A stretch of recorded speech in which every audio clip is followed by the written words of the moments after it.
weather, and as expected, tons of people outside. Everything from bikes and even a lot of cars too. And what's going on today?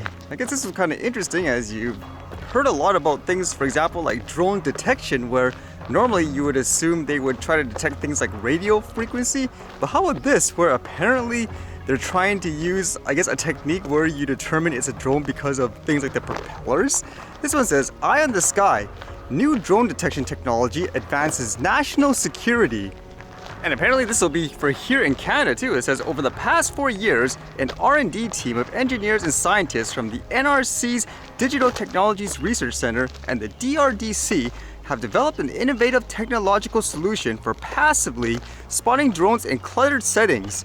It incorporates AI to accurately detect, track, and characterize drones on the basis of the signal generated by their rotating propellers rather than using an image bank. This method generates very few false alarms and accurately detects low-flying drones that use topography to evade discovery. The signature of a drone propeller can also be used to discriminate or classify aircraft by type, such as identifying it as a helicopter and not a drone. The DRDC team initially lab tested the feasibility of passive detection using drone characteristics. The next step was to develop energy-efficient detection algorithms and predict the performance of systems using different hardware. After some ground testing, the team built the first prototype by combining the hardware and software and replacing some of the physical modeling of sensor responses with machine learning and AI technologies. So that sounds kind of interesting. I believe it's this one here from this research. It says, drone virtual fence using a neuromorphic camera. And briefly here it says, neuromorphic cameras are well suited to detect the motion of propellers on unmanned aerial systems or drones. Although in reading this too, it doesn't sound like we're quite there yet in terms of coverage, because it says this prototype can detect drones up to an altitude of 9 meters using a Davis 346 from Innovation with a field view of about 70 degrees. Based on the actual improvement in resolution of current and next generation neuromorphic cameras, it is expected that their range of detection will increase and the virtual fence concept could be deployed operationally in the next few years.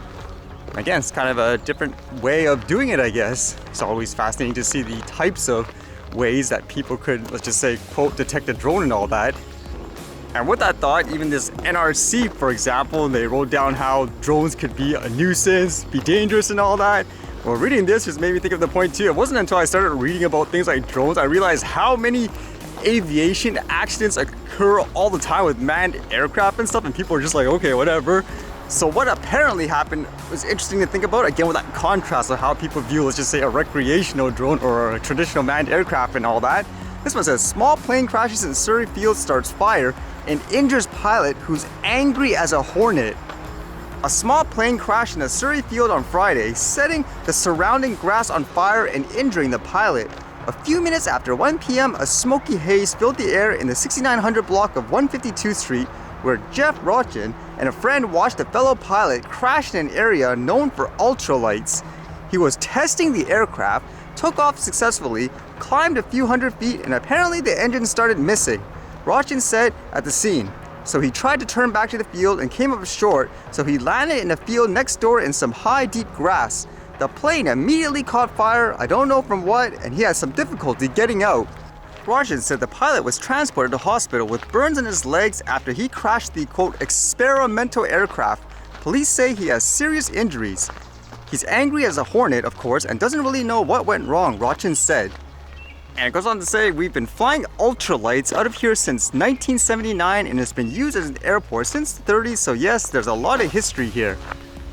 So fortunately, I guess no one died or anything, but it makes you think, even with that, I guess, talk about ultralight aircraft and all that. Again, people fearmonger our recreational drones so much, even quote toys, yet here, unfortunately, there's actions that happen all the time, but people kind of look the other way. It's just kind of weird, isn't it? Or even with that topic of an ultralight aircraft, where in a lot of places in the world, people could fly something like that without a license or anything. But then people, again, they fearmonger a quote toy drone, where even companies, for example, they charge hundreds of dollars, like literally, like what, $500 to get a quote advanced license to fly a little toy? That's crazy, isn't it, when you think about it?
Alright, see you guys later.